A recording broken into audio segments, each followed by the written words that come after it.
still in place because I'm on the stage. I was wondering about what sort of training exists for technicians in renewable energy in Argentina, and what sort of training? Like I was talking with Fidel, and in France as well, we've got a 1-year course, which is you go to university for 2 years, and then you have a 1-year course where you can become a renewable energy technician. And if something like that exists in Argentina. I think the government is creating something like this because I hear something. Probably Rafael or Andres, they know more about it. But we work with at least 2 or 3 technical schools, secondary school, but oriented to renewable energy. But they are very, very new, in 5 years. I don't know if it exists. I don't know. Yeah. No, I mean, it's just technical schools that now have that orientation, but there are only 4 or 5 in the whole country, and they are very new. Okay. We do have, we do have a technical, like a tertiary level. You know, it's an intermediate between university and technical school in Tipo de Bucalo. Okay. But there are, I think there's this one and maybe one or 2 more. And it would be like a middle level between technical school and university. ¿Técnicos en renovables o en instalación? Tecnicatura en energías renovables, sí. Tecnicatura university. Yeah, I would just say that'd be an interesting thing to develop when you have so much off-grid resource and possibility is looking to develop more renewable energy technicians.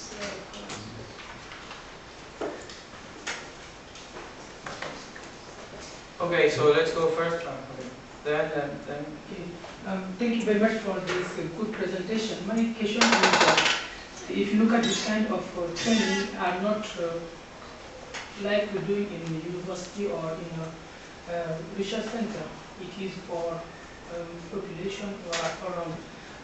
How you find how this kind of training is found in terms of sustainability? How it's funding? Sorry. How it's funded. Okay, we have funds from different ways. We have been working with province and city governments, and in some other projects with companies, and in other cases with the bigger than us, bigger NGOs that have the donors, frequently donors. That's the way we are working at the moment. In different ways, asking to them for money or applying in some grants. But my question in terms of sustainability, if you can make an planning for 1 or 2 years, not stopping. Because if you depend on money coming from companies, from NGO, if you have this money, you cannot make training. For the maintenance, you said? No, but anyway, if you don't have any more money given to you from non-profits, then you don't have, then everything falls apart. Yeah, we have to grow up in this aspect of our project. Yeah. Yes, you. Yes, there was a question to Jay. It seems like you have a very strong network in France for the pilot machine. Are you also running any kind of monitoring program for, like we talked yesterday about maintenance and technical development? It would be. We're working on a monitoring tool for wind turbines. That's what Judo will be talking about in the afternoon, and we're looking at working together with other members of the association to create a very solid, distant, cheap wind measurement tool that we can measure wind and energy. I'm not into testing wind as much as I am into testing energy. Yeah, I was thinking more like, once you have the turbine in place, that you have They go anyone else. Luis was next, and then. I was wondering about cooperating with the institutions that already exist, like the technical schools. What are the difficulties around that? Like, did you, Jay, for D3 as well, and for even in terms of like, if you once you go into the formal institutions, they tend to have this great, gigantic inertia. They do things their own way. They live in their own little world. How do you break that? How did you guys get the message in? Well, we just get invited by student groups, and so we don't actually work with the professors usually. So, yeah, I guess the way that we sort of get in to do the courses with students is by getting a professor who's excited by it. So we might send a load of emails. We might send like 30 emails to lots of different universities, and maybe 2 might write back and then say, wow, that sounds really cool. But that's because those 2 professors are excited by it. So, yeah, once you've got one professor who's excited about it and you're in, then that gets the ball rolling. But with regards to then installing them, like at a couple of universities we have installed them, and that is very dependent on the estates, like the people who look after the grounds of the universities. Occasionally they are open to things like this, and the ones that we have installed, the only reason it was able to happen was because the estates of the university were synthetic, but most of the estates who look after the university grounds don't want it to go up on the ground. So, yeah. Sorry. Yeah. So how does Yolicol find schools to work with?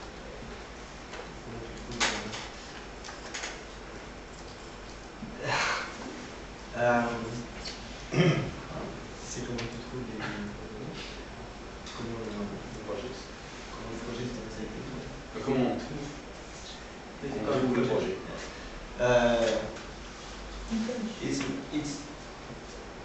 It's difficult to find a project. It's very difficult. You can know many teachers to begin a project.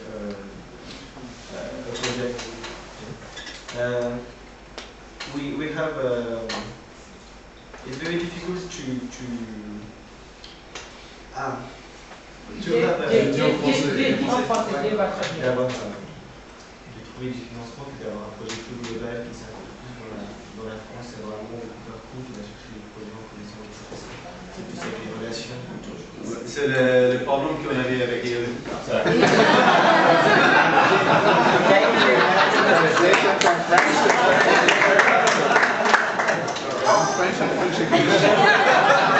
problem we've had with Yolicol is that it's very difficult to do anything on the national level. So usually what we end up doing is finding an individual professor, like what Jack said. We've got a professor that is motivated by the project, and then it's going to show that to the director of the school. And then afterwards it's going to be an individual project, which is financed by that school for that project. But what we'd like to see happen over time is that we've got a national program. In Argentina, the technical schools, they have tradition to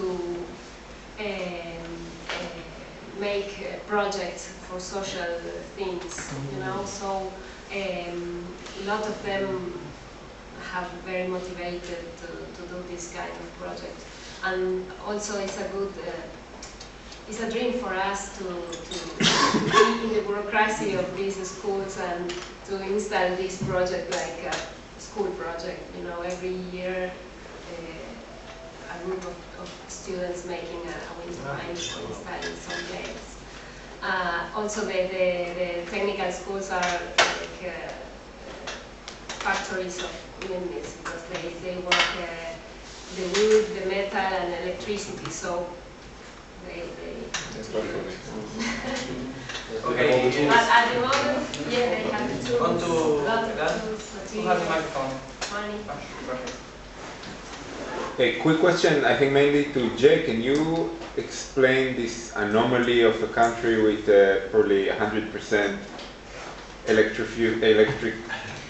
distribution, and so many people interested and are willing. Why is that? Like they get very good feed-in tariffs. How does it work? Why are people so interested in it? We probably about half of our sites are still off-grid, and maybe the other half are on-grid, because there's still some sites that are off-grid. And off-grid sites are great because it's out of choice, or no, because they just aren't connected to the grid. There's still sites in France that, well, I mean, it's a big country. It's one of the advantages in France, actually. It's got the second biggest wind resource in Europe after Scotland. And, well, Scotland, there's nobody that lives there. Oh, sorry, you. In France, there's a lot of land. 53% of the land is agricultural, even in the mountains. And so a lot of the land is fairly easy to put up a wind turbine. We have a really good wind resource. And in general, it's disposable income as well. People want to learn to do things now. And I think there's a big movement in France and maybe in the rest of the world where people want to learn to do things for themselves. And so what we're selling is not really necessarily only the wind turbine, but we're selling the fact that, hey, come out with us for a week and we're going to teach you to weld, to do woodworking, to work on resin, to do electricity, and we're going to have a lot of fun doing it. And when you're doing that for a cost of somewhere between 350 and 400 euros for the week, it's going to cost you less than taking a week of vacation somewhere in the Caribbean or in the south of France. So it's a good way to do a vacation as well. Maybe we'll stop it there. And we'll there are 2 or 3 more questions, and then we... I'll make it quick. It's really interesting to see the work that you're doing in France. I mean, in also, of course. But the purpose in India is to do something very similar, create a network of installers. I have a percentage of people that I train that eventually continue to work in there. How do you encourage them, and what's your percentage? What's your return on investment? Well, I can say that even I had one of the people that after the course, he thought he was going to start doing some training courses and he didn't, but he called me and said, yeah, it's great, I just redid my kitchen. Great. And so that was success for me. I mean, I'm not really worried if the person's going to continue with small wind.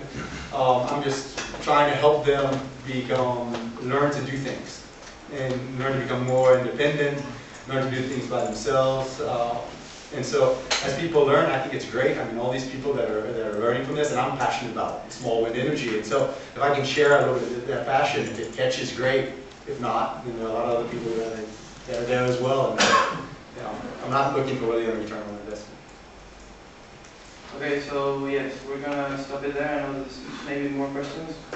They can be answered later. We're going to move on to the last part, the round table.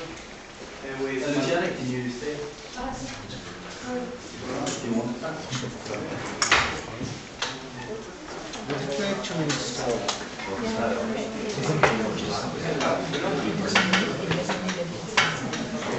what does it do? So what we are going to be talking right now is about universities, how universities are linked to education. So it's in between education really and R&D. So we were talking with Jay this morning about whether this is more education or R&D. And of course the 5 working groups are kind of have connecting points, and they are kind of a big mix now, so there's connecting points between all of the work groups. And this in particular, the work with universities have to do with technology and R&D and also with education. The panel, How do you start?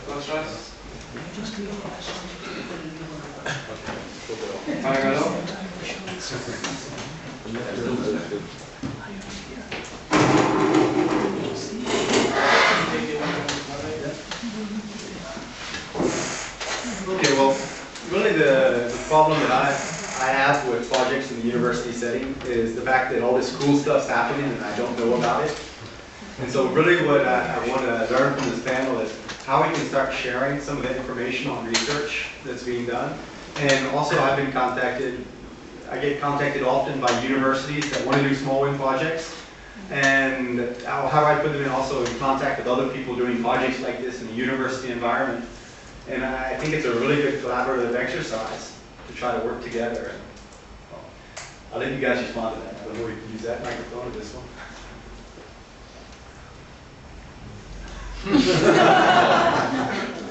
The problem with universities, you know. Takes time to think about it. Yeah.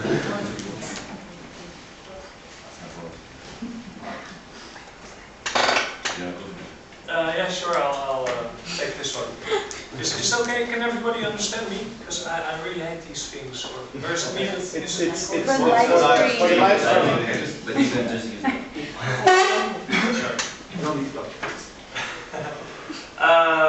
Yeah, I think that's a very good question, Jay.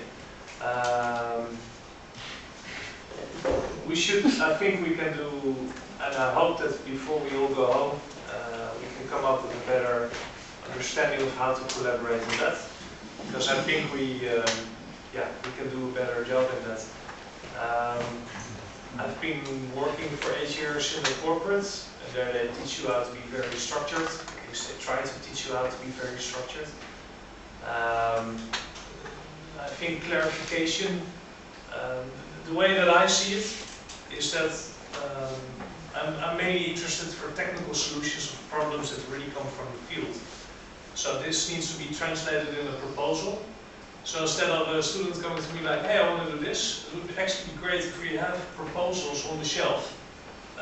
Exactly what should be delivered, how much time, And if the student comes, you have like a single point of contact who could be like the portfolio holder for all these proposals, and then see if one of these proposals match.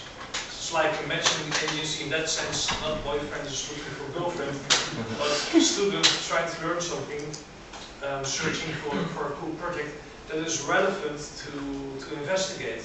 So I think if there's like a panel group of people that say, okay, these categories are important, cheap high towers, cost out projects, or more reliable towers, or safety, stuff like that.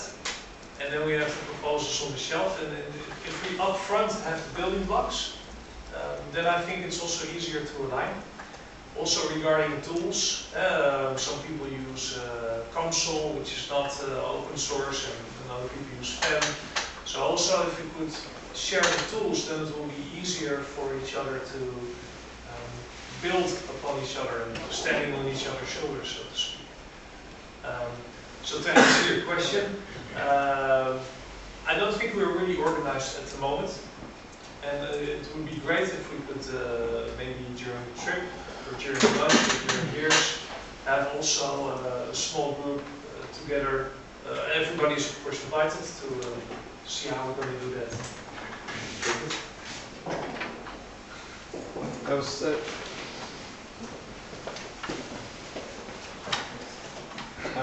was talking to Matt yesterday, and I think I talked to maybe John about it, but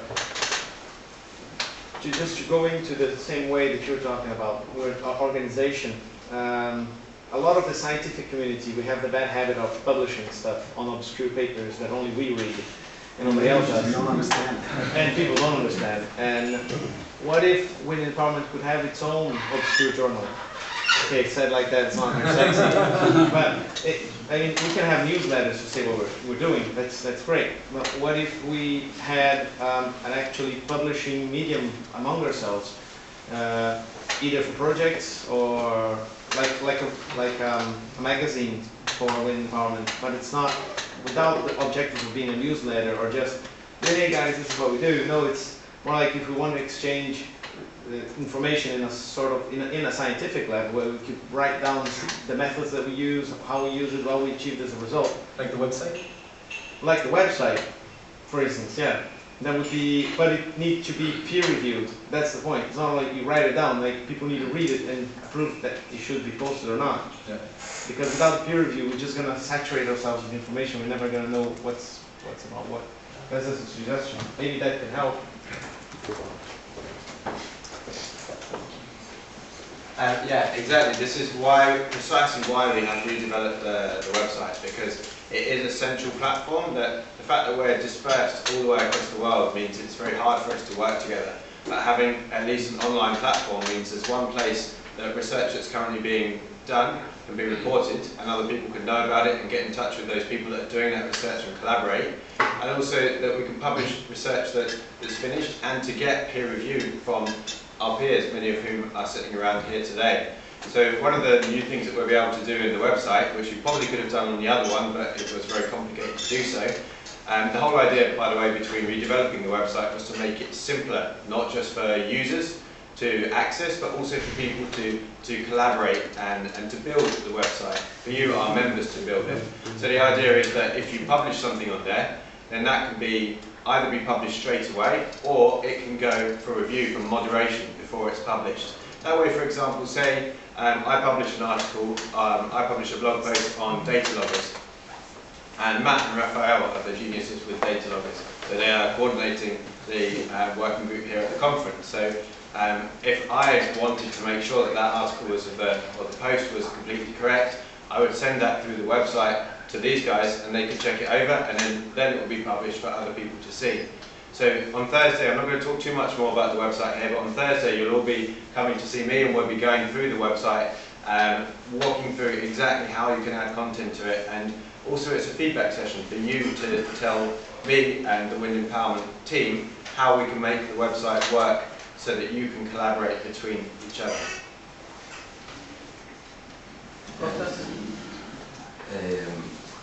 In terms of how we communicate the work that we do with basically, an audience such as Wind Empowerment and so on, I think that's part of the question, right? So we have been facing a problem on that because all the dissertations that actually are maybe 100 or 150 page documents of all the work that each student has done, they are published in Greek. So that's one main obstacle that we face. For example, there are a lot of people who are interested in small wind in Greece, and they can go on the website of NTUA, and all the dissertations that happen every year and previous years, they are there and open to the public. So if we get somebody with a question or somebody finds that, we just direct them there, and they've got all the information there. So it's a challenge for us, obviously, to translate that. It's impossible, but we try to do like a 2 or 3 page summary in English.